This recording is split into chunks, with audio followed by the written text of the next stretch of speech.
Tome seu lugar e vamos abrir nossas Bíblias em Colossenses, capítulo 3, versículos 17 a 25. Essa é a terceira parte do capítulo 3 da carta de Paulo aos Colossenses. Deixa eu falar um pouquinho sobre essa carta. A carta de Paulo aos Colossenses é uma das mais importantes cartas de toda a Bíblia, ou seja, é um dos textos mais importantes. Se a gente pudesse classificar isso e dizer que tem texto mais importante do que o outro, mas eu quero dizer para você o seguinte: o objetivo principal de Paulo ao escrever esse capítulo foi de resgatar a preeminência de Cristo. A preeminência, não a proeminência, mas a preeminência, ou seja, o primeiro lugar de Cristo sempre na vida da igreja, na minha vida e na sua vida.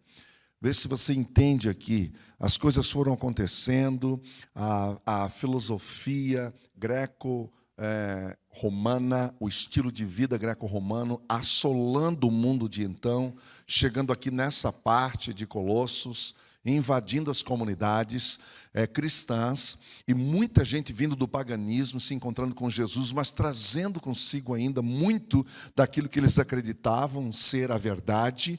Então, essas questões das ideologias de religiões de mistério, religiões de ocultismo, invadindo a mente. Então, essas pessoas, quando elas se convertiam, elas traziam isso com elas também.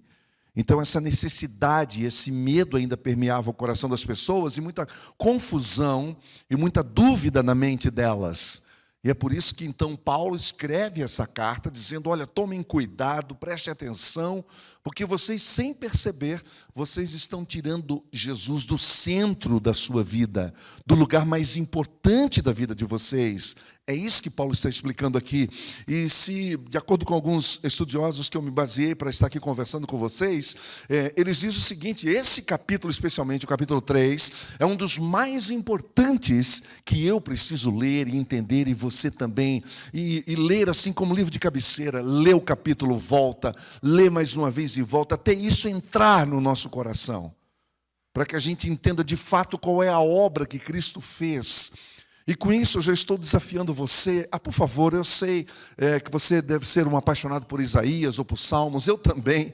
Por muito tempo eu ficava só ali, mas isso não cria tutano na nossa vida espiritual.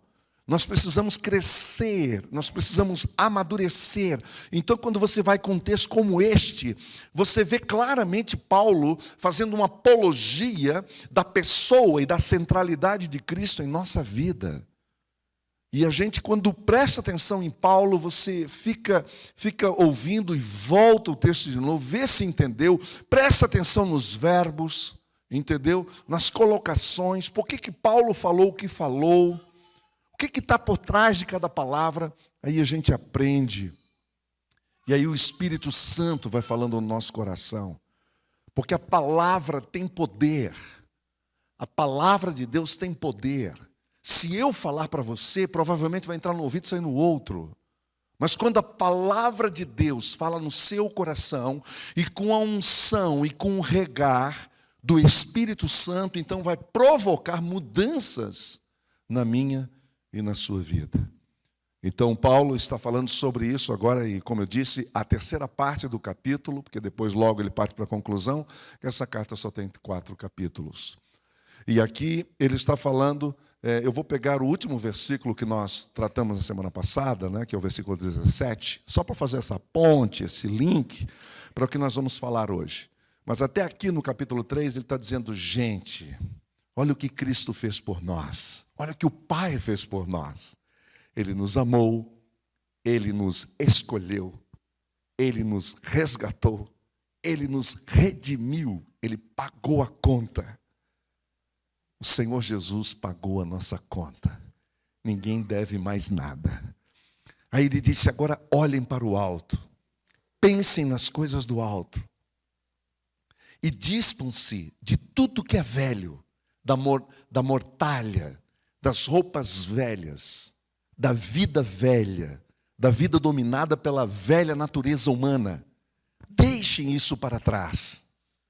E agora revistam-se do novo. Isso é pensar no alto. Isso é olhar para o alto. Revestir do novo, ou seja, revestir-se do caráter de Cristo. E aí entra o perdão, conforme nós vimos na semana passada. Entra a paz, entra a alegria, entra a gratidão. Você troca de roupas. Essa foi a figura, a imagem, a figura de linguagem que Paulo usa para que a gente pudesse entender melhor o que ele está tentando nos dizer. Ele está dizendo, troquem de roupa. Foi isso que Jesus fez naquela cruz. Ele deu a vida dele na cruz para que eu e você tivéssemos, então, a possibilidade de trocar de roupas.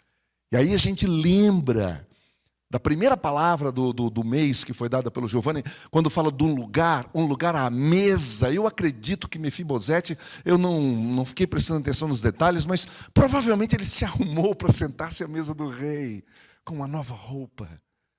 E foi isso que o pai fez daquele filho que estava perdido, não foi? Ele chegou para os empregados dele e disse, olha, tragam uma roupa nova, coloquem roupas no meu filho. Eu quero que ele se sinta filho de novo. Eu quero que vocês coloquem roupas novas nele, sandálias nos pés. Esse cara estava descalço, desprotegido. E o mais importante, coloquem o anel da família no dedo dele. Esse meu filho estava morto e reviveu. É isso que Jesus quer fazer conosco. Ele quer mudar completamente a nossa vida. E aí vem uma nova vida. Essa nova expressão, ela não muda só o meu coração, ela não muda só o seu coração. Ela muda também a nossa família. Ela quer mudar a nossa família. São implicações no lar, dentro da nossa casa. E por isso o tema dessa semana é relacionamentos saudáveis, que nós estamos pensando também na família, claro. Lógico. E aí a gente vê Paulo aqui escrevendo no capítulo 3, o que ele já escreveu para os Efésios, que é o texto paralelo do que nós vamos ler aqui, que é o outro texto, não é? Para uma outra carta, uma outra igreja, mas falando das mesmas coisas, mostrando as mesmas verdades. Versículo 17. Tudo o que fizerem é um absoluto, tudo é tudo mesmo, não é mais ou menos, é tudo. Tudo o que fizerem.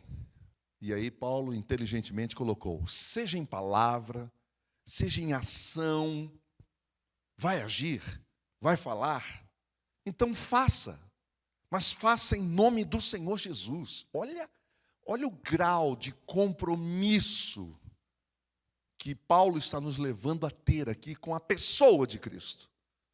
As pessoas estão falando hoje de compromisso, que ninguém quer compromisso com nada, etc. Ninguém quer compromisso com a igreja, com a família, com o trabalho, coisa nenhuma. Parece também na moda isso, essa falta de compromisso. Mas veja que se nós não tivermos um compromisso com essa pessoa, nós jamais vamos ter outro tipo de qualquer compromisso com quem quer que seja. Porque o verdadeiro compromisso é com o Senhor, é com a pessoa dele. E aí ele continua dizendo, olha, dando por meio dele graças a Deus Pai. Faça isso com gratidão, com alegria e agradecendo ainda o privilégio que nós temos da vida, de estar vivendo aqui e poder fazer tudo em nome do Senhor. Tudo que dizemos, tudo que nós fazemos, deve estar associado ao nome de Jesus. Sim, essa é uma palavra radical, essa radicalidade. E isso é bom, porque isso vai nos levar a pensar agora e a pesar nas nossas atitudes, e pensar muito antes de agir, e pensar muito antes de falar.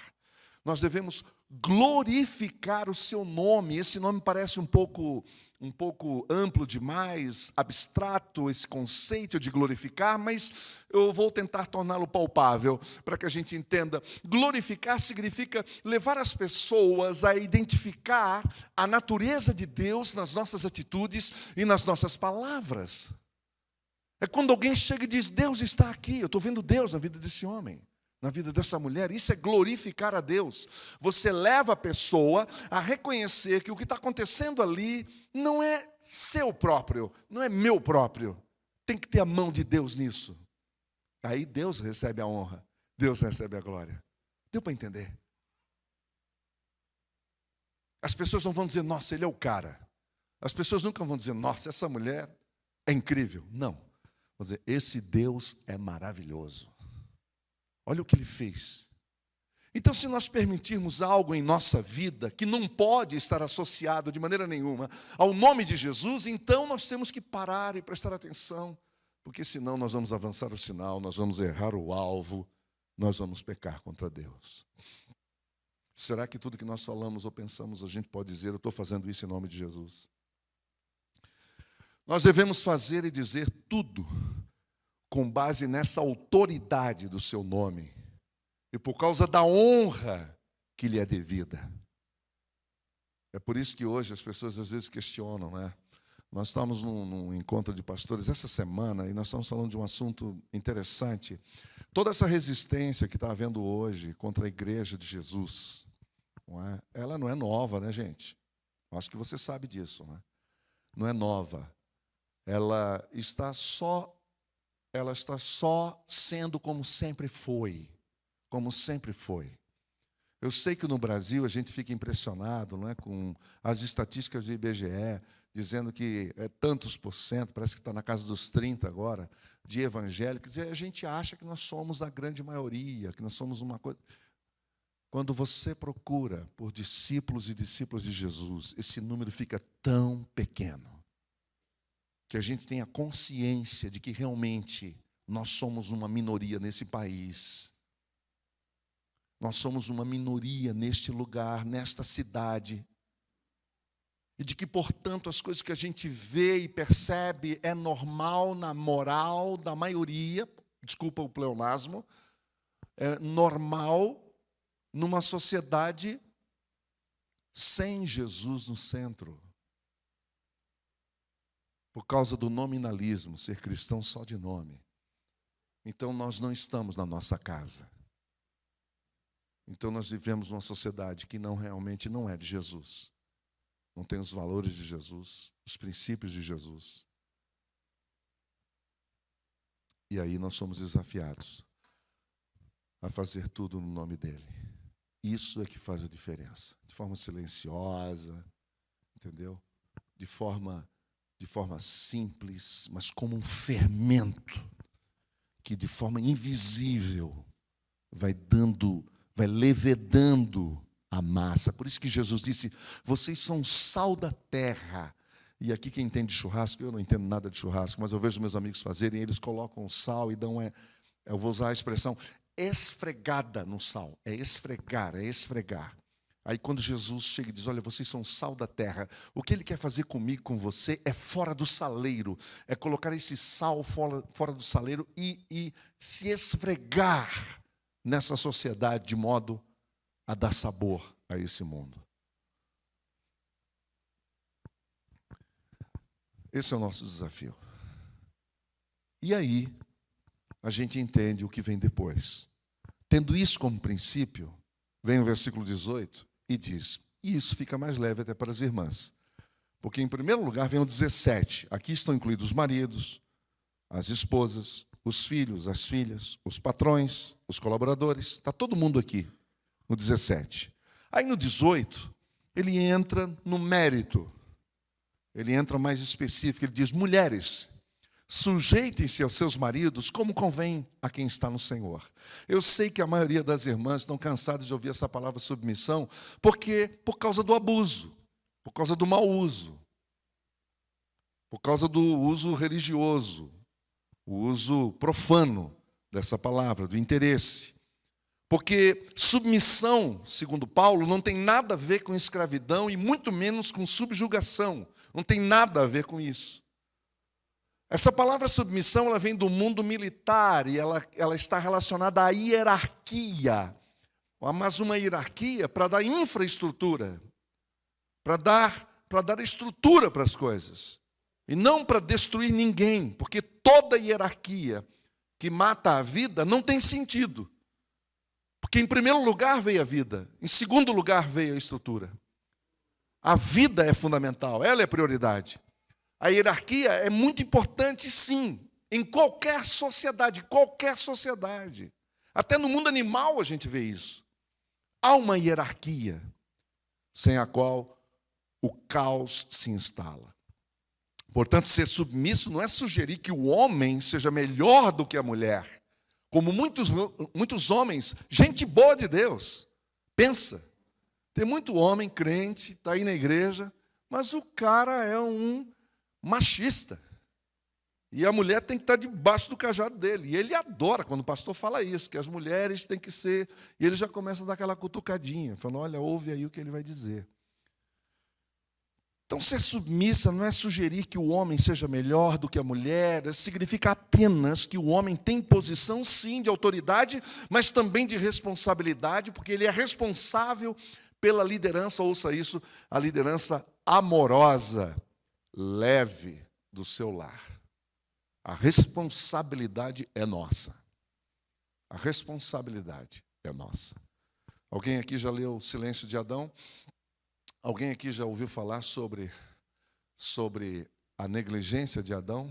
Que a galera gosta de brincar, né? Às vezes tem uns irmãozinhos aí que falam para as irmãs, a Eva, né? Não, está certo, a Eva fez a escolha dela. Onde estava Adão? É muito forte isso. Há uma cobrança, há uma responsabilidade sobre nós, especialmente nós, homens de Deus, que vivemos no reino de Deus. A responsabilidade. Na verdade, tanto o marido quanto a esposa, e foi isso que Paulo disse em Efésios, no texto paralelo, tanto o marido quanto a esposa devem submeter-se um ao outro em amor, no temor do Senhor Jesus. Lembra disso? Porque as pessoas, em geral, leem só o capítulo 5, versículo 21, eles passam por cima do 21, já vão para o 22, que diz, as mulheres sejam submissas aos seus maridos. Não, vamos voltar um pouquinho. Inclusive, é uma tradução interessante que diz, sujeitando-vos uns aos outros no temor de Cristo. Presta bem atenção aqui. Sujeitando-vos uns aos outros no temor de Cristo. 22. E as mulheres aos seus maridos. Algumas traduções nem colocam a palavra submissão, porque tem que ter um contexto. Senão você tira o texto fora do contexto, Roberto.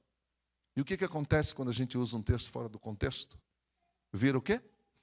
Pretexto. Não é assim que a gente aprende teologia? Vira pretexto. Então, irmãs, entendam isso. É o todo. Essa submissão, na verdade, nós temos que estar sempre submissos aos outros. Só que dentro da casa tem que ter uma regra, não é assim que a gente faz? Alguém liga, pede para você alguma coisa, ou decide alguma coisa, o que você fala? Não é? O que nós maridos falamos? Vamos conversar com a minha esposa. O que ela diz? Vou conversar com o meu marido. Isso é normal, isso não pode virar uma cadeia. Isto é, o respeito mútuo debaixo da autoridade de Jesus. Então, essa submissão em amor, ouça isso, queridas irmãs, ela traz crescimento e maturidade, e traz paz e alegria para dentro de casa. Agora, é claro que o marido não pode ser um Pinochet. Não pode ser um ditador da vida. Tem que ser um homem de Deus, com o coração centrado em Cristo, sem medo, sem a imaturidade e a meninice de querer ser o dono da verdade, de querer ser o macho alfa, de querer ser aquele que se impõe, porque isso mais revela insegurança do que qualquer outra coisa. Versículo 19. Maridos, amem suas esposas e não as tratem com amargura. Já o marido tem a responsabilidade de amar a sua esposa. E quando a gente entra aqui, a gente precisa olhar o texto amar e vai descobrir que esse texto amar aqui, em Colossenses, Paulo está usando a mesma palavra de Coríntios 13, a palavra ágape, o amor agapau. Ele não está usando eros, não está usando philos, ele está usando agapau. E o que quer dizer que esse amor é o amor de Cristo, o amor que Cristo tem pela sua igreja, e se deu por ela, ouça, em sacrifício e serviço. Essa é a nossa responsabilidade. Assim, nós, os maridos, nós devemos amar as nossas esposas como Cristo amou a igreja. Estou citando Paulo. E a si mesmo se dar por ela. Jesus deu tudo pela igreja. E nós devemos dar tudo por amor às nossas esposas. Esse é o ponto. O amor não se mede pelo que os maridos dão para suas esposas, mas com atos sacrificiais. Isso aqui quer dizer o seguinte: você já ouviu falar de algum marido que gosta de dizer para todo mundo, dizendo, olha, quem sustenta essa casa sou eu? O dinheiro é meu. E ele acha que dando presentes para a esposa está amando a esposa? Ele acha que é isso. É muitos homens de Deus. Eu estou falando aqui de gente séria, gente boa, mas que está fora, está equivocado. Então ele pensa que a obrigação dele é só pôr o dinheiro dentro de casa. Sabe aquela história de marido ter o dinheiro dele e ela ter o dinheiro dela e ninguém sabe quanto ninguém ganha naquela casa? É um tal de meu e meu para lá e meu para cá, quando deveria ser tudo conjugado na segunda pessoa do plural e não na primeira pessoa do singular. É nosso, tudo é nosso. Não existe meu. O amor não se mede pelo que os maridos dão para suas esposas, meu querido irmão.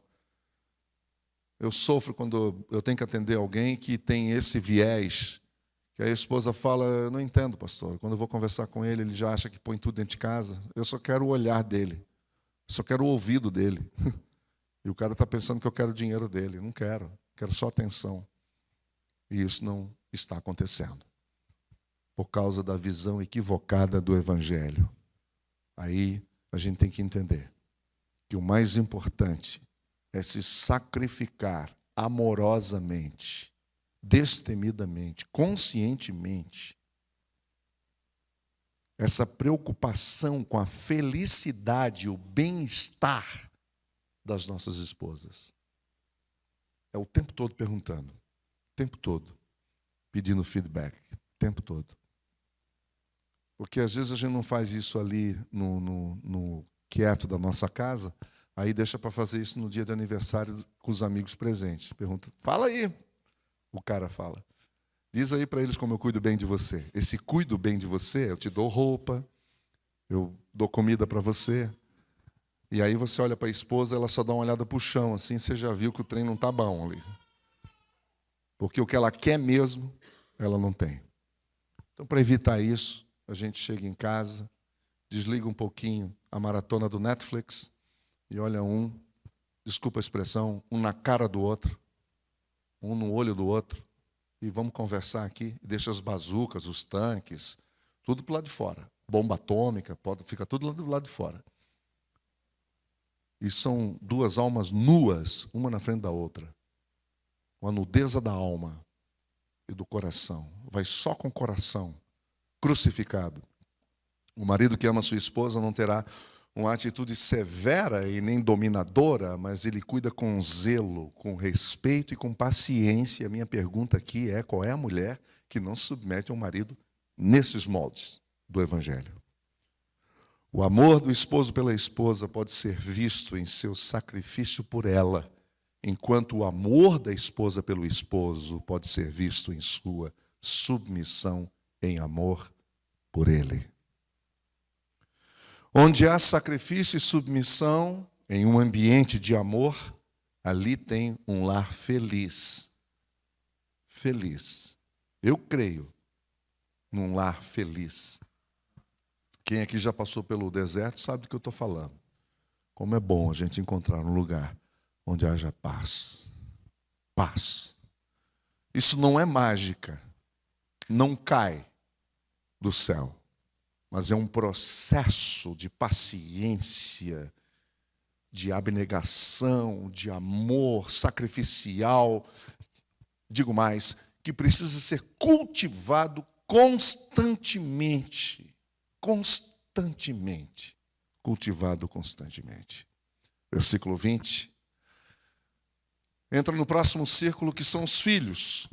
Filhos, obedeçam a seus pais em tudo, pois isso agrada ao Senhor. Esse é um dos versículos que eu menos gostava quando era garoto, adolescente, jovem em casa, que a minha mãe gostava de citar esse versículo. Dizia, meu Deus, aquilo me deixava tão desconfortável. Porque me pegava, né? Eu estava ali dentro. Mas é importante dizer que os filhos têm direitos também. Eles têm direito à vida. Nós somos a favor da vida. Amém? Amém ou não? Amém. Nós somos a favor da vida. É por causa da vida que você está aqui. Glória a Deus.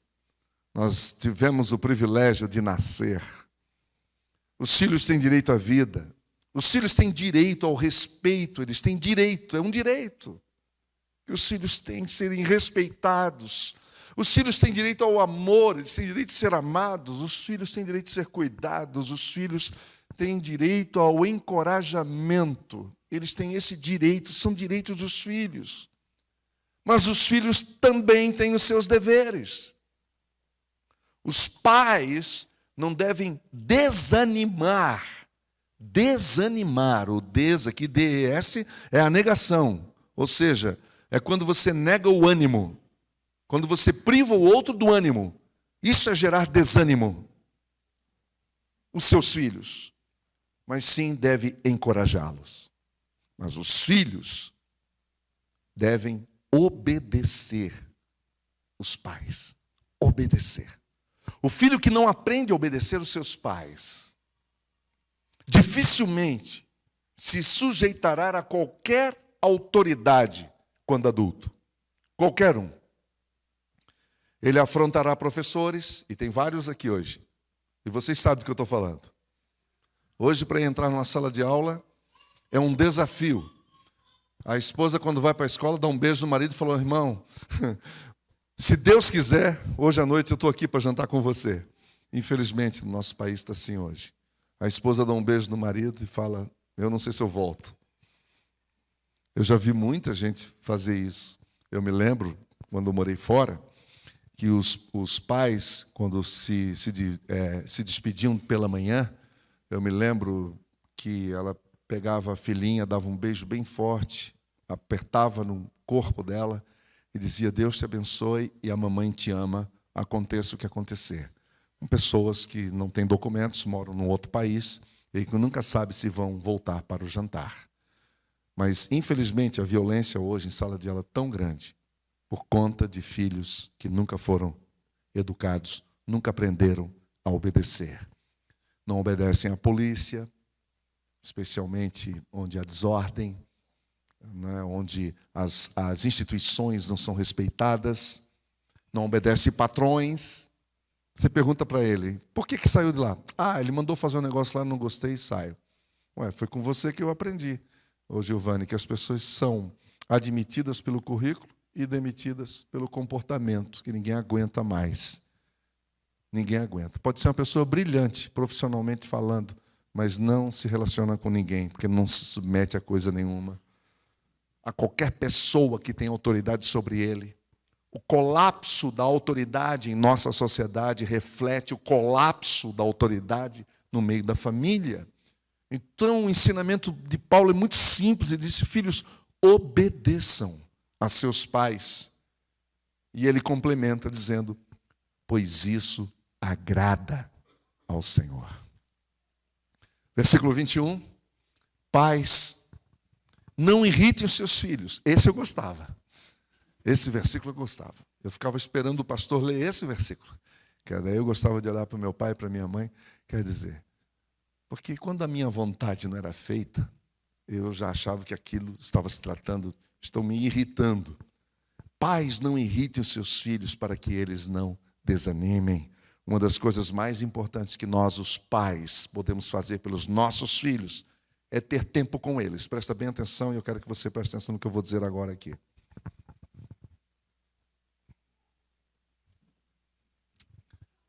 Uma das coisas que eu mais me arrependo na minha vida foi não ter dado mais tempo para os meus filhos.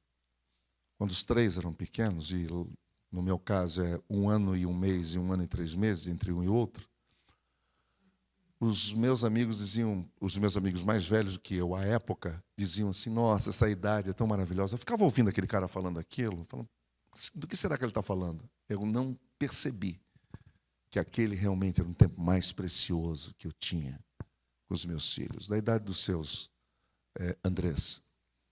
Entendeu? Pequenininhos ali, 7, 8, 9, 10 anos. Por quê? Porque eu não dei mais tempo. Isso foi um erro, foi uma falha minha. Não cometam o erro que eu cometi. Não cometam isso.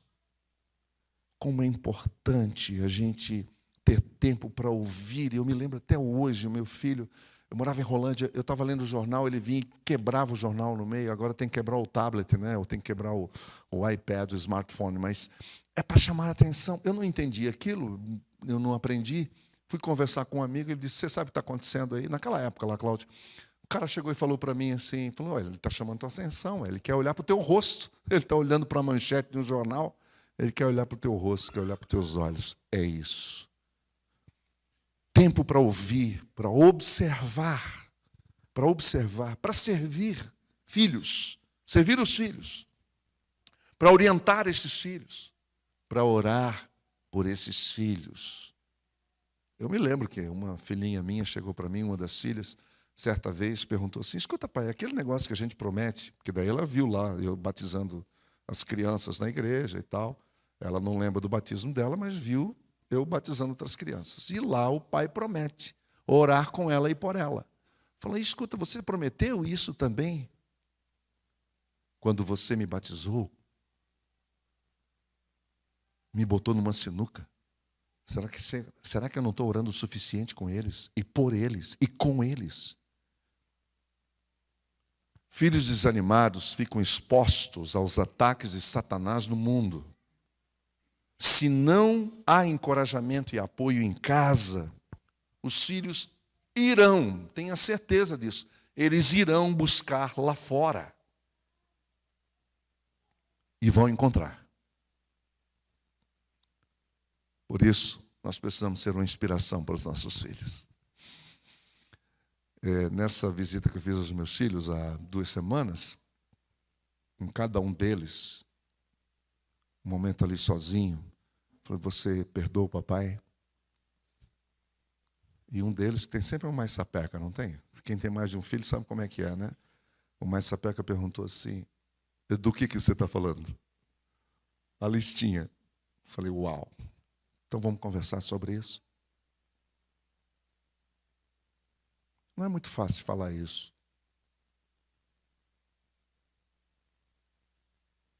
Ou a gente vai viver o evangelho, ou tudo isso aqui é uma festa. Que logo acaba e a gente vai para casa fazer outra coisa. Nós queremos plantar uma igreja, que seja uma igreja que viva a verdade. Então essa verdade tem que começar por aqui. Os filhos nos tornam humildes. Filhos nos colocam com o pé no chão. Filhos tiram a nossa arrogância. Alguém perguntou, qual foi o momento mais difícil na educação dos seus filhos? Sabe qual foi a resposta? Hoje. Faz sentido, André. Teus filhos são jovens, já estão procurando o caminho deles, graças a Deus. Mas vai ser sempre um desafio. Mães que estão aqui, pais que estão aqui, cujos filhos já estão casados, sabem o que eu estou falando. Eduardo, o seu filho já casou, mas a preocupação com ele é a mesma. Ou vai dizer que não? Sobre a vida do Daniel. É a mesma. Casado, mas aquela preocupação, aquela coisa. Nós temos que cuidar dos nossos filhos. Foi um momento difícil, sim, mas foi libertador, foi curador. Foi um momento de dizer, me perdoe, eu errei. E para a carne dizer um negócio desse, vocês sabem, né? Você tem carne? Tem? Tem natureza humana aí dentro de você? Você sabe que é difícil, mas é libertador, é necessário. Passar por cima da carne, botar a carne na cruz. Versículo 22, escravos obedeçam em tudo a seus senhores terrenos, não somente para agradar os homens quando eles estão observando, mas com sinceridade de coração pelo fato de vocês temerem ao Senhor. É curioso, eu sei, nós não temos respostas para tudo. Não me pergunte por que Paulo não bateu de frente com a questão da escravidão no tempo dele. Nós não sabemos responder isso. Um dos teólogos que eu consulto, o Warren Wiersbe, estava dizendo exatamente isso e eu concordo com ele. Eles não bateram de frente, porque o Império Romano e toda a sociedade, aquilo era absolutamente normal. E a igreja nascente, pequenininha, uma minoria, como que ia bater de frente com aquela monstruosidade. Eu espero que isso não te escandalize. Mas você não vê Paulo condenando isso. Que isso já estava já estava no inconsciente das pessoas. É a coisa mais natural todo mundo ter os seus escravos. Estou explicando tudo isso por causa da palavra escravos aqui, que é a palavra doulos, que é usada aqui. E Paulo escreve a Filemon, que tem o seu escravo foragido, que se encontra com Paulo na Europa. Isso é uma coisa impressionante. Sai da Ásia e vai para a Europa, e lá se encontra com Paulo, lá se converte. Onésimo é convertido. Paulo escreve a Filemon, de dentro da prisão, dizendo: recebe-o como você estivesse me recebendo. Mas não falou nada para Filemon, não condenou Filemon, que era um dos líderes da igreja de Colossos, de Filipenses. Perdão. E é interessante isso, a gente observar que aqui está falando de trabalho, relação de trabalho. Você concorda que há muitos irmãos e irmãs que envergonham o nome de Jesus no ambiente de trabalho? Nós precisamos dar o nosso melhor lá. As pessoas estão nos observando.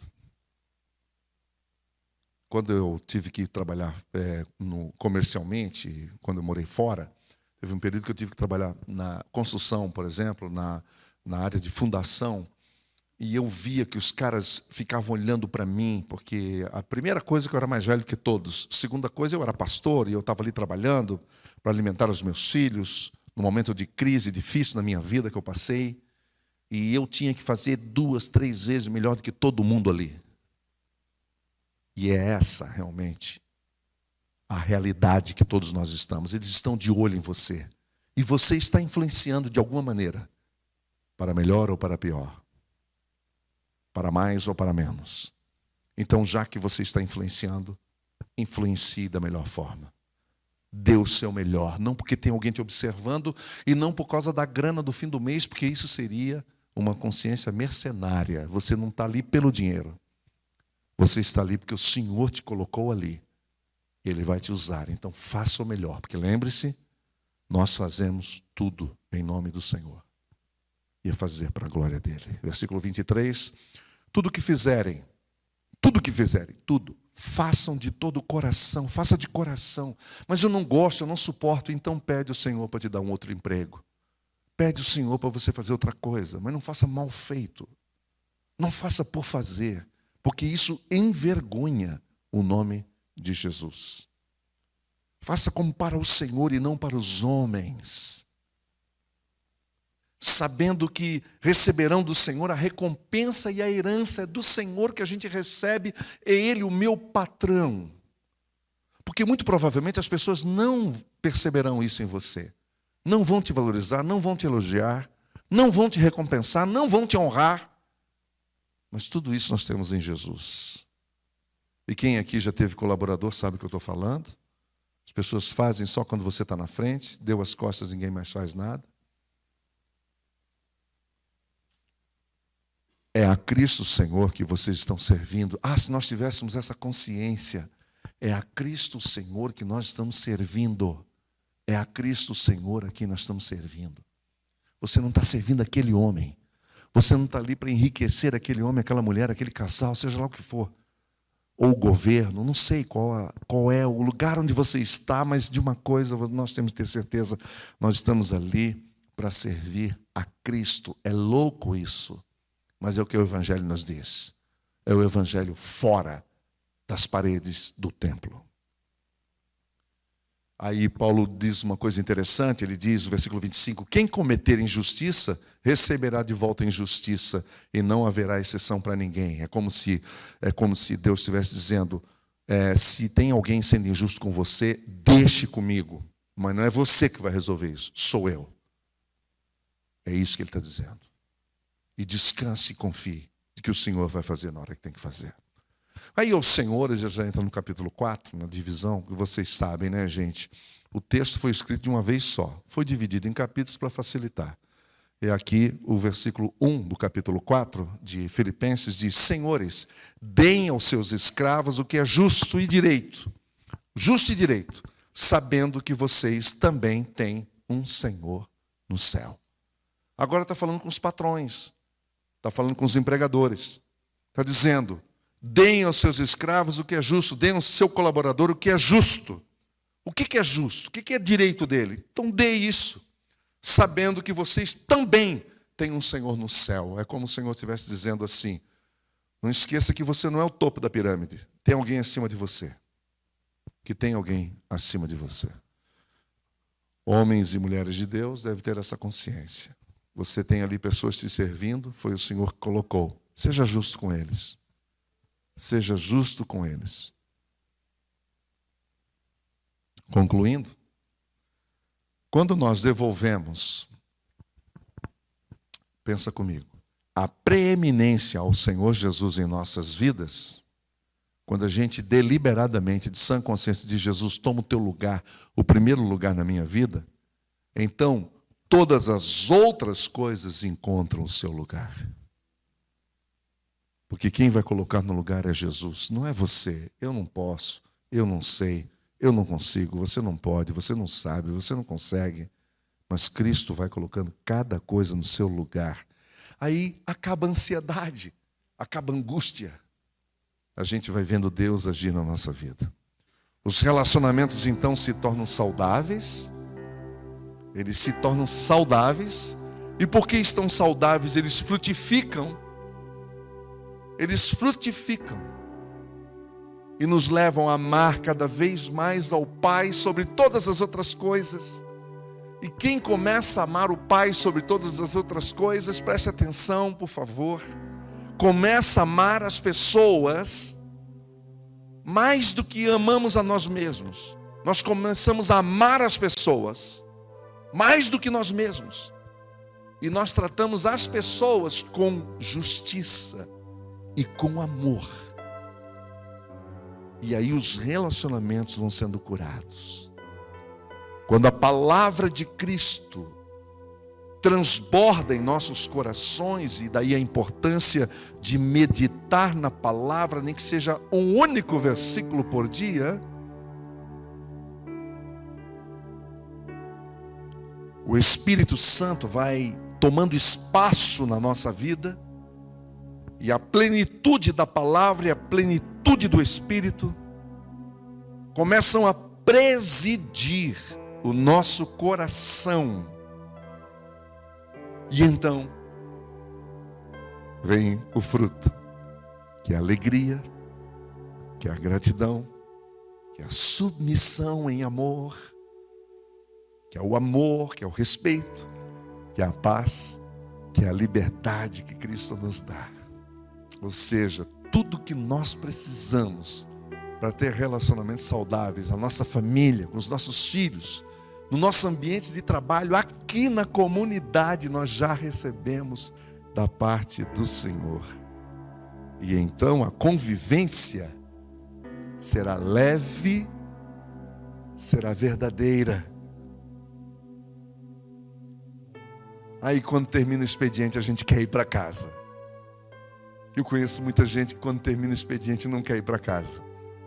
E com esse negócio de trabalho home office, foi um problema, daí vieram muitos divórcios. Que o marido disse: agora eu conheço mais essa mulher do que antes. E a esposa falando a mesma coisa. E os empregados e patrões tratarão uns aos outros com respeito, com justiça. E o resultado é que vai haver produção. E todo mundo ganha com isso. Todo mundo ganha. E o Espírito Santo de Deus regando, porque o cerne de todo o problema nos relacionamentos passa pelo coração, pelo meu coração e seu coração, e somente o Espírito Santo de Deus, somente a palavra de Cristo Jesus pode mudar e controlar o nosso coração. É obra do Espírito Santo. Ninguém muda ninguém. Ninguém consegue mudar ninguém. Mas essa mudança, com certeza, começa em mim. Começa em você. Não começa no outro. Não fique esperando pelo outro. Mas tome uma decisão. E a decisão é essa: vai começar por mim. Amém? Obrigada por assistir essa mensagem. Eu espero que você tenha sido imensamente abençoado. Não se esqueça de se inscrever no nosso canal, curtir e compartilhar os nossos vídeos e clicar no sininho para ativar as notificações. Venha viver Betânia!